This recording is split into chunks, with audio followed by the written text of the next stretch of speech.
সকাল সকাল ফার্মে ঢুকে দেখছি ডিম পেড়েছে কি না, দেখতে গেলাম, দেখছি একটা ডিম পেড়েছে। তো এখন আবার দুটো মুরগিতে ডিম পাচ্ছে, তাই ভাবলাম একটাই পেড়েছি। তারপর কথা বলতে বলতে দেখছি পিছনে আর একটা ডিম পড়ে আছে, তো আর একটা মুরগিও ডিম পেড়েছে। এই দেখো দুটো ডিম। আমাদের সোনালি মুরগির মধ্যে একটা মুরগি ডিম পাড়া শুরু করছে, সবগুলো শুরু করেনি, একটা মুরগি ডিম পাড়া শুরু করছে। আর এই একটা লালটা, এটা এটা তো সোনালি মুরগি না, তাই না? ওইগুলো সোনালি মুরগি, এগুলো কি জানি কি মুরগি বলে এটাকে। যাই হোক, ডিম পাড়া শুরু করে দিচ্ছে, আমার খুব আনন্দ হচ্ছে।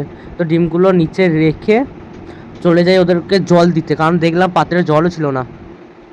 তো বন্ধুরা, ততক্ষণ জলটা ভরা হোক, একটা কথা বলি তোমাদের, আমি খুব শীঘ্রই ছাদে নিউ ডগ ফার্ম শুরু করতে চলেছি, খুব শীঘ্রই। হয়তো 3-4 মাস দেরি হবে, কিন্তু আশা করবো খুব তাড়াতাড়ি শুরু হয়ে যাবে। তো পাশে থেকেও আমার, আর ভিডিও দেখতে থেকেও, আর সাপোর্ট করো। তো জলটা দিয়ে দিলাম বন্ধুরা, দেখো একটু পর কীভাবে খেতে চলে আসবে।